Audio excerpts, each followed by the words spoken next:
안녕하세요. 오늘의 건설 해소 C&I 강지연 차장이라고 합니다. 오늘은 전문건설업의 한 분야인 철근 콘크리트 공사업의 등록 기준을 알아보도록 하겠습니다. 철근 콘크리트 공사업은 토목 분야의 전문 시공사업 중 하나입니다. 철근으로 이루어지는 공사에 관련 부도되는 공사를 할 수 있는 부분이고요. 1,500만 원 미만의 경미한 공사업 경우는 면허 없이도 시공이 가능하지만 반대로 이야기해서 1,500만 원 이상의 공사를 시공하기 위해서는 반드시 면허가 있어야 합니다. 면허 취득을 위해서는 이제 4가지 등록 기준에 충족이 되셔야 돼요. 이 4가지 기준이 뭐가 있냐면 자본금, 공제조합 예치, 그 다음에 기술자, 그리고 사무실, 이 기준에 충족이 되어야 되고요. 각 기준에 충족이 되는 것을 증명하는 서류들이 각각 제출이 되어야 됩니다.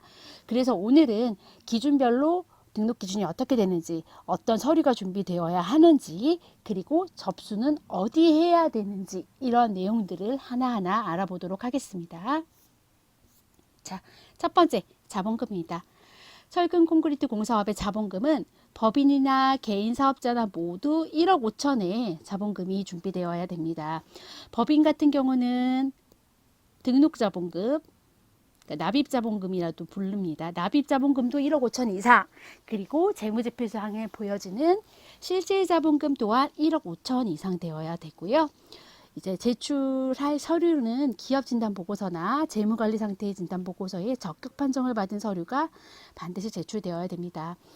쉽게 법인 통장에, 법인이면 법인, 개인이면 개인사업자 통장에 1억 5천의 예금이 일정 기간 유지되는 것이 기본이지만 회사의 재반 상황에 따라 예금을 유지하는 방법, 그리고 예금을 유지하는 기간, 여러 가지 내용들이 달라지기 때문에 항상 전문가의 도움을 받으셔야 돼요.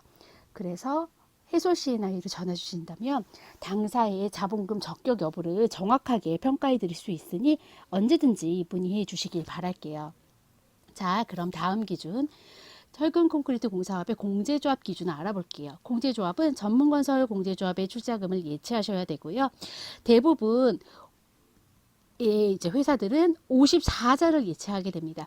조합에서 실시하는 신용평가에 따라 달라지긴 하지만 건설업 면허를 처음 내는 회사라면 대부분 54자를 예치하게 되고요.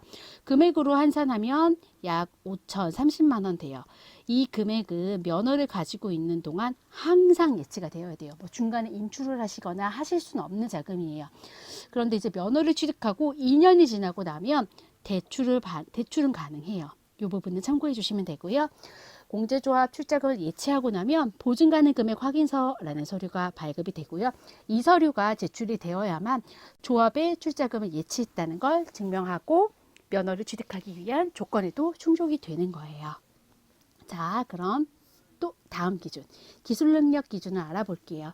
철근 콘크리트 공사업의 기술자는 건설기술인협회에서 발행하는 토목과 건축 분야의 경력수첩 보유자, 경력수첩 보유자이거나 아니면 학위 내용에 보여지는 국가기술 자격증이 있으신 분이 2분 있으시면 인정이 돼요. 중요한 포인트는 기술자로 인정받기 위해서는 이중취업, 그리고 개인 사업자 있는 경우, 고령자, 학생, 군인, 상시근로가 인정이 될 수 없다고 하시는 분들은 기술자로 인정이 안 돼요. 개인 사업자 같은 경우도 임대사업자는 가능하지만 다른 어떠한 사업자를 가지고 있으면 절대 인정이 안 된다는 거, 이거 꼭 참고해 주시고요.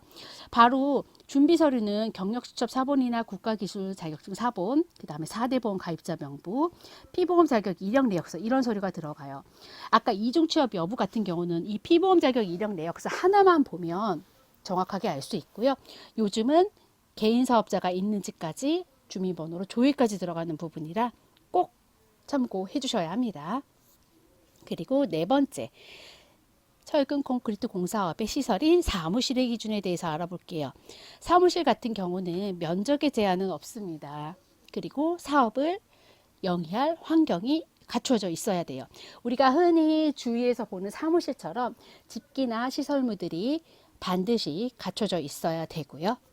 그리고 임대한 사무실이라 임대차 계약서 당연히 작성이 되어 있어야 됩니다. 그리고 건축법상 용도가 주택, 가건축물, 불법 건축물, 무허가 건축물, 그리고 뭐 농업, 임업 이런 용도의 경우는 절대 인정되지 않아요. 그 부분도 꼭 참고해 주셔야 됩니다. 이러한 기준들이 다 갖춰져야만 면허 취득을 위한 조건이 충족이 되시는 거고요. 면허의 접수는 지역 내의 시군구청에 접수하게 돼요. 시군구청 안에 전문건설업을 전담하는 부서가 있고요. 그곳에 접수해야 됩니다. 그리고 법정 처리 기간은 20일이에요. 이 20일이라는 기간 동안 제출한 서류의 검토와 임원의 결격 사유, 임원들의 신원을 조회해서 결격 사유가 있는지 없는지 조회하고 현장 실사의 과정을 통해서 면허가 발급을 하게 됩니다. 제가 우선은 전체적인 흐름을 알려드렸어요. 면허 취득을 위한 기준과 어떤 서류가 준비가 되어야 되는지 하나하나 알아봤고요. 이렇게 준비를 하시는 동안 회사의 재반 상황에 따라 여러 가지 문제 상황이 생기고 거기에 맞는 대응을 해야 할 필요가 있어요. 그래서 많은 회사들이 이러한 부분에 어려움을 갖고 있어서 저희들한테 도움을 요청하고 있거든요. 철근 콘크리트 공사업 면허 등록을 위해서 도움이 필요하시면 언제든지 저희 해솔 C&I로 문의해 주시고요. 지금까지 면허 취득 관련에 대해서 알아보았습니다. 저는 해솔 C&I 강지연 차장이라고 하고요. 그럼 영상 잘 보셨으면 구독과 좋아요 눌러주세요. 감사합니다.